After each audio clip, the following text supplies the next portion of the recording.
Yeah, boy, it's episode 150, and this is a Fantasy Football Auctioneer podcast. The Fantasy Football Auctioneer podcast is the official podcast of the fantasyfootballauction.com, the internet's only website dedicated to fantasy football auctions. So for you guys tonight, we're going to take a really early look at this 2017 rookie class and how it applies to your auction coming into this year.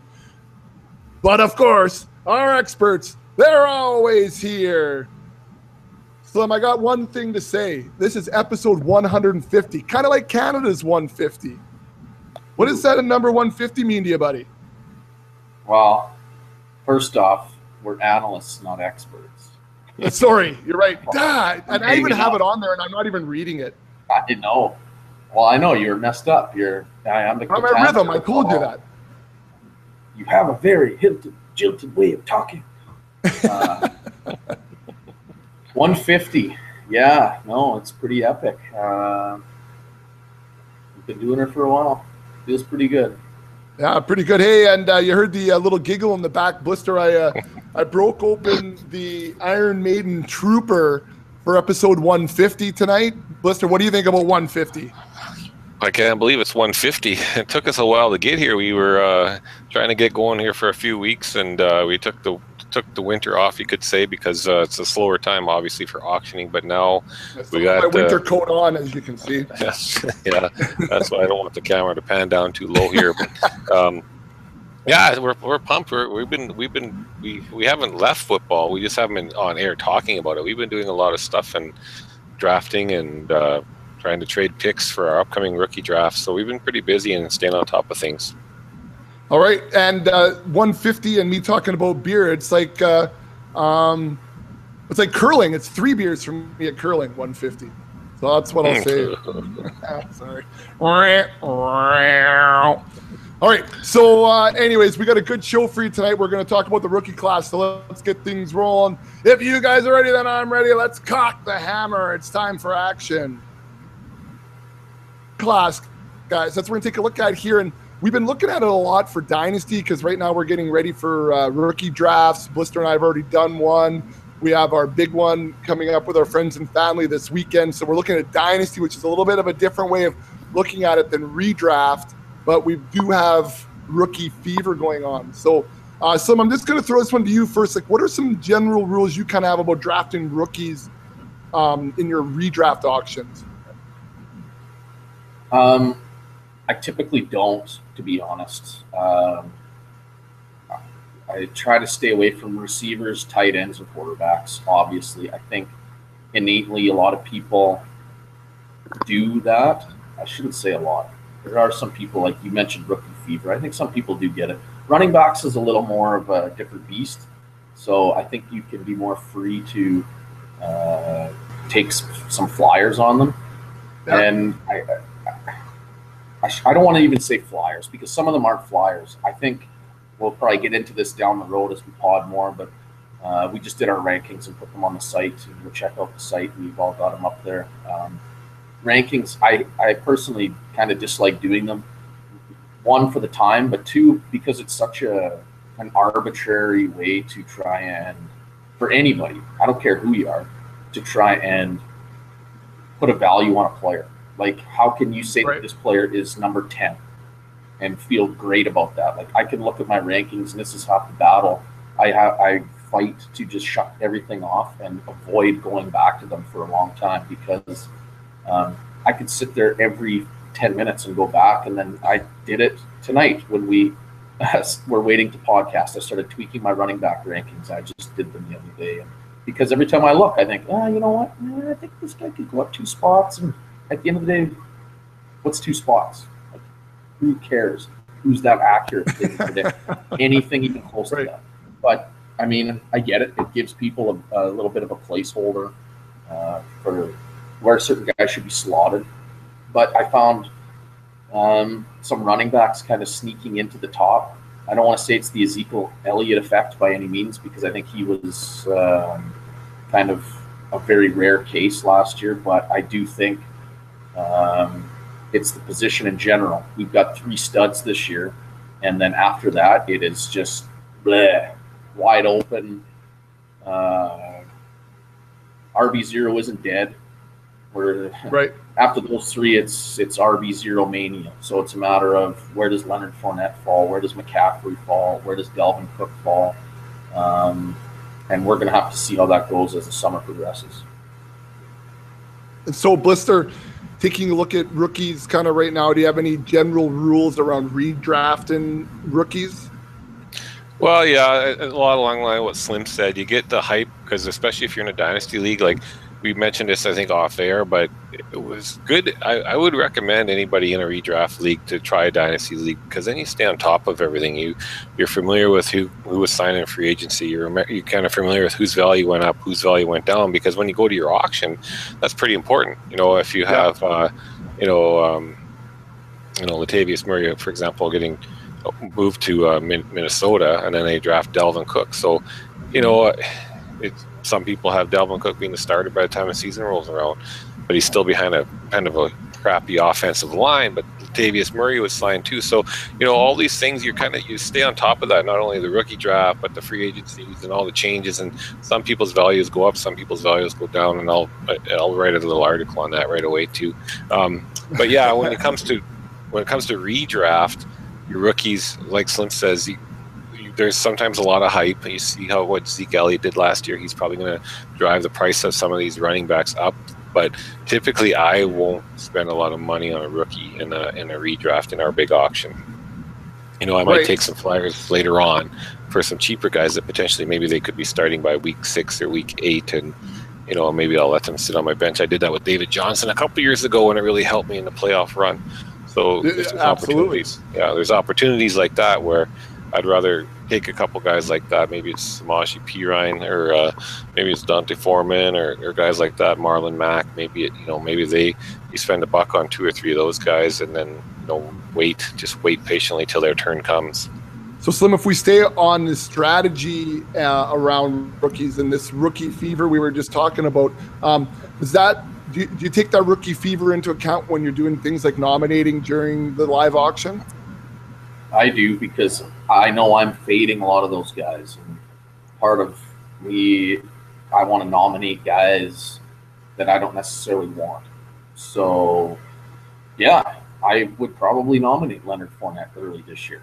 I'll be honest, I'm probably going to nominate Joe Mixon very early this year, because I don't think Joe Mixon's going to do a heck of a lot this year. I think he's has the potential to be pretty awesome down the road, but this year I don't want to invest a lot of money in a redraft. Dynasty, different story, but so yeah, I typically try and nominate some of those guys. I'm probably never drafting a rookie wide receiver or tight end on my team. So yep, especially later in a draft, I will nominate rookie wide receivers, because hey, someone will spend $3 on that guy. That's $3 that I don't have to fight with you about to get some of the depth pieces that I want to fill up my roster. So yeah, definitely nominate them. Okay, so now speaking of that, and Joe Mixon, Blistr, Slim brings up a good point looking at this dynasty-wise versus redraft-wise. Like a guy like Mixon in dynasty, he's arguably a top 3 or 4 pick, depending on where you're thinking McCaffrey's probably sitting, let's say. But in redraft, Blistr, like, who are some rookies that you think could make an impact this year that you would look at that changes changes from dynasty? Well, some of the rookies I mentioned earlier, we already mentioned McCaffrey, Fournette, Mixon, and Cook. But guys like Kareem Hunt, he's probably going to be just behind Spencer Ware. Some people, it's between now and September when the season starts, a lot of things can happen. A lot of guys can go down with injury. Some could fortunately find themselves in a starting role through default quicker than earning it even. So a lot of guys, they have to prove that they can play. But Samaje Perine in Washington, and he's one that they're talking highly about. Another one is Marlon Mack. I mean, Frank Gore's 34 years old. Joe Williams they moved up in a draft to take Joe Williams in San Francisco. Jamal Williams in Green Bay is another guy that you want to keep an eye on. Dante Foreman in Houston is another one that you'd keep an eye on. And then, as it gets down, James Conner in Pittsburgh, I think, is another guy that you might want to keep an eye on, because it's really just Le'Veon Bell and him. And then with Le'Veon Bell with suspensions and injuries, I mean, there's a chance James Conner could start some games this year. So those are all kind of guys that you're really going to watch between now and your draft in August or July or even early September, because there's quite a few guys that potentially, I mean, that's one thing with rookie running backs. They have, if they get to start, they're going to get touches. And with a receiver and tight end and quarterback, like Slim said, there's a lot more uncertainty, and there's just not a level of production that they can achieve because they're not automatically guaranteed touches like a running back is. So if I was going to spend more than $1 on a rookie, it would be only on a running back. All right. How about you, Slim? Is there guys that you're seeing in this rookie class that could make an impact this year? I know you say you don't typically going to draft a rookie, but obviously for the right price, you'll draft the right guys. So anyone on this list? Sorry, did you say running back? Or just anybody, rookie in general? Well, I think the obvious candidates, the two obvious guys, are Fournette and McCaffrey. I mean, Fournette, I don't necessarily love the situation. But I think we could go through every rookie that was drafted and find flaws in where they were drafted to. For sure. But, I mean, the volume appears like it's going to be there. And volume can be a big factor, obviously, in scoring fantasy points. So do I think that he's necessarily going to score a ton of touchdowns? Not really, but I think he's going to get a lot of touches. Now it's going to be up to him with what he can do with those touches in that offensive line. This is where I think it hurts him. I think he might struggle a little bit in terms of big plays and stuff like that. And this is where I have him and McCaffrey kind of neck and neck. I don't mind McCaffrey's situation. I know some people really disliked it at the start.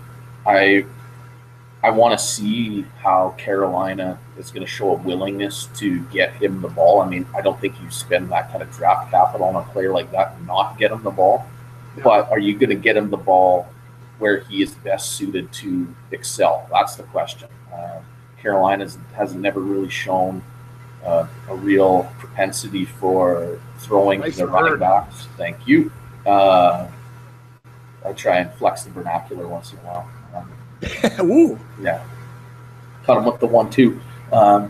Yeah. But, if they can get him the ball in space, like if Cam Newton shows that he can dump off short little passes, I think then obviously McCaffrey in PPR leagues especially is going to be, he should flirt with low-end RB1 numbers, I think, pretty easily. So, those to me are the two guys right now that I feel the most comfortable taking in a redraft, though. Blistr, what about Corey Davis? I mean, he's got to be wide receiver 1 in Tennessee already, isn't he? I think he'd be a nice pick. He might be your wide receiver 3, but I think there's a bit of a gamble there. I mean, there's a lot of people there to spread the ball around. DeMarco Murray and Derrick Henry should get a lot of touches, and that's running. Delaney Walker is going to get a lot of catches. Rashard Matthews is there. I mean, there's a lot of hope. I really think he should be probably your first pick in Dynasty, but in redraft, I would still be hesitant to spend more than a couple bucks on him.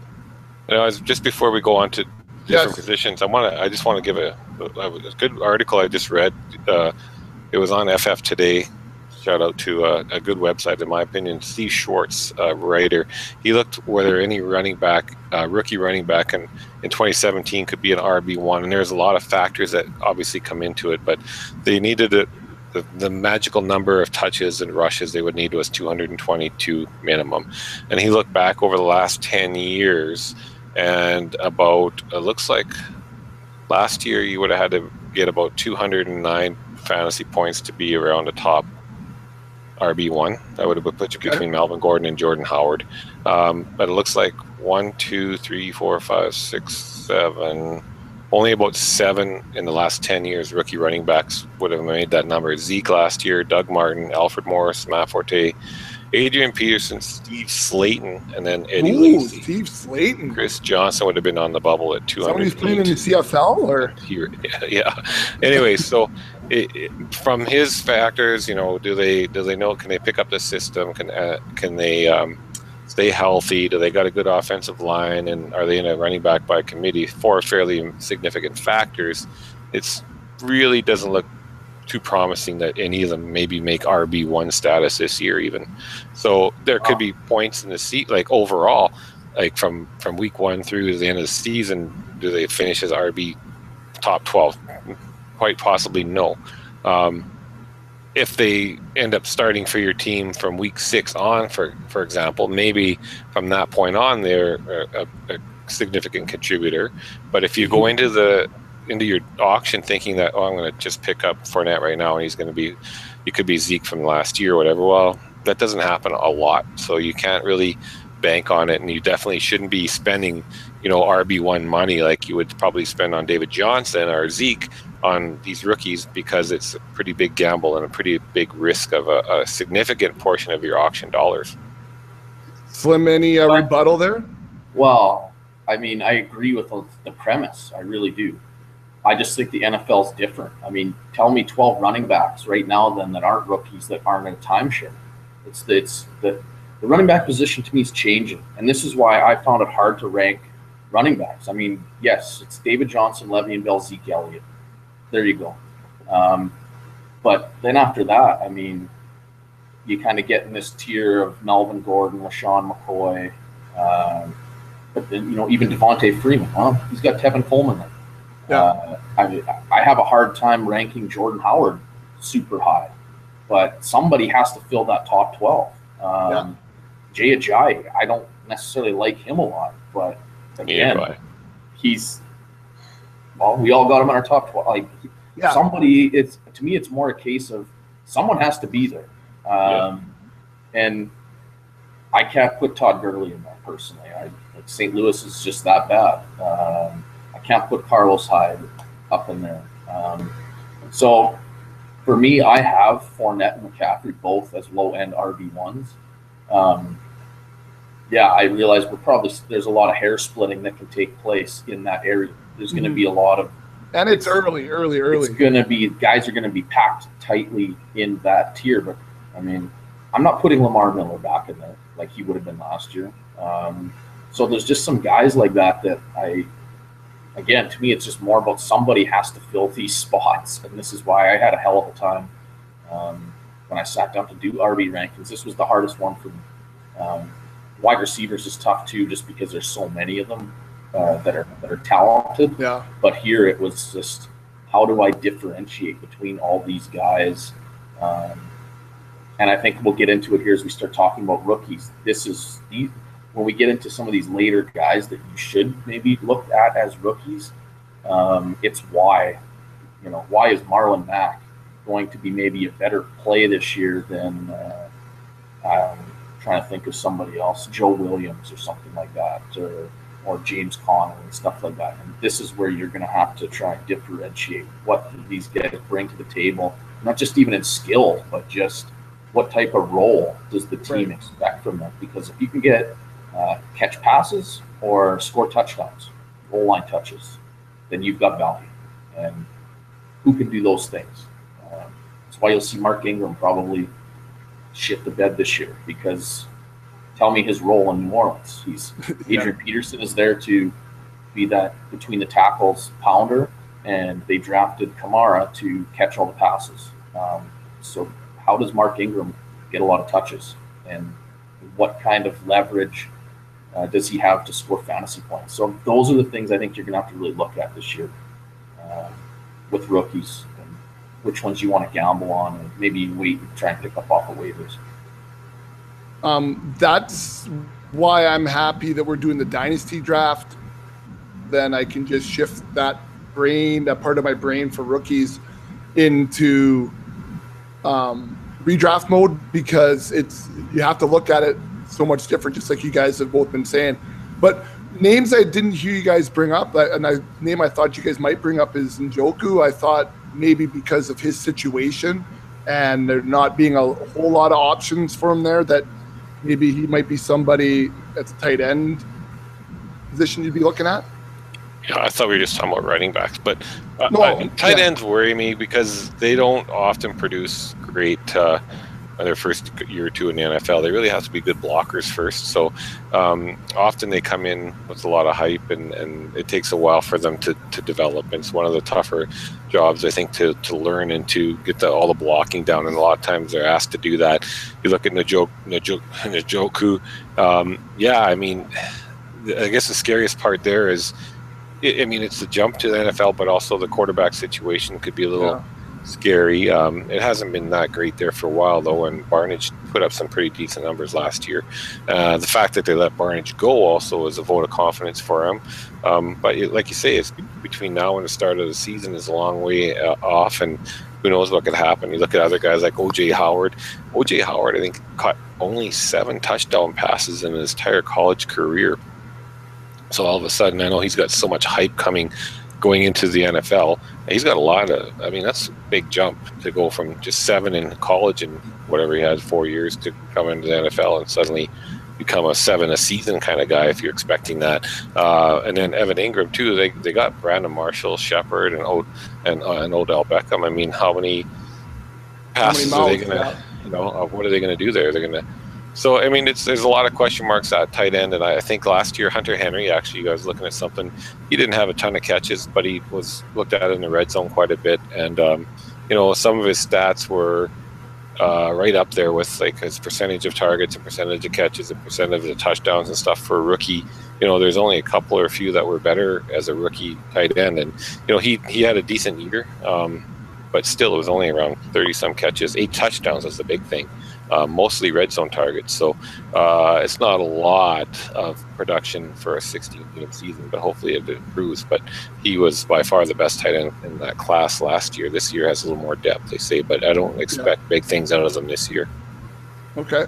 Anything about Njoku, Slim, or anyone else for that matter you want to add there?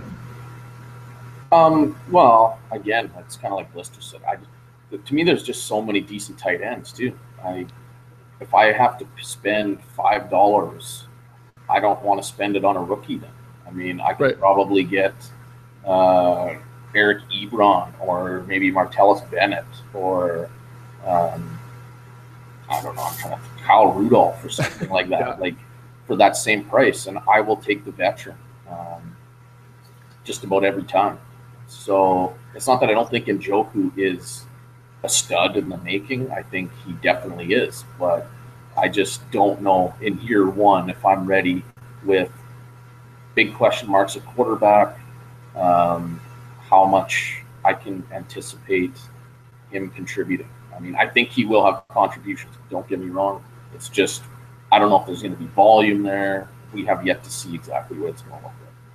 Right. Okay. Well, so if I was going to recap what we've said, we don't love rookies in a redraft.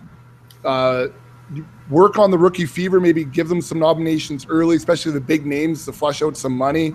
And then, like Slim, I like that idea later on in the draft, throwing out those guys so that they get upbid just a little bit to take advantage of the rookie fever. And then also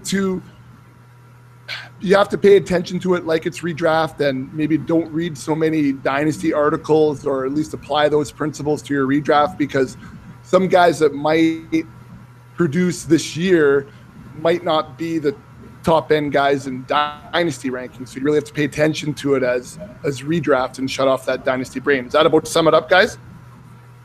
Yeah, absolutely. And I think we might have talked a bit about it too, but I guess like when you're going into your auction draft and you're looking at drafting Kelly in Washington and Samaje Perine is there, as it gets up to a certain dollar value, you might suddenly become a little uncomfortable spending that much, knowing that there could be a guy knocking on the door. Lamar Miller, Dante Foreman, different things like that. Kareem Hunt, Spencer Ware, like guys that are probably the starters, but they're not a Zeke Elliott, they're not a super stud, and there's quite the potential for these young shiny new toys that come in to start stealing carries from them, potentially even steal their job. So when you go in, you want, if you can get a bunch of RB1s on your roster, you're happy because, like we said earlier, they're getting the touches. But all of a sudden, you have to really be conscious of, okay, if I'm going to get this guy, then maybe I stop at this dollar value, or I really try hard to get this potential backup, because then if I take Spencer Ware and I grab Kareem Hunt later, at least then I still probably should have a starter. But it's going to take you 2 roster spots to get 1 starter now instead of 2 roster spots for 2 starters. Right. And Slim, one thing we didn't even mention a quarterback name. Is there even anybody, if you take the quote-unquote JJ late-round quarterback philosophy, that you could take a stab at? Nope, I'm not. I'm not ready to hang my hat on any of these guys that were in this draft class anyway. So yeah, I am avoiding everybody right now, especially, but probably even come when we draft at the end of August, I'll be avoiding every rookie quarterback. To me, there's just no point.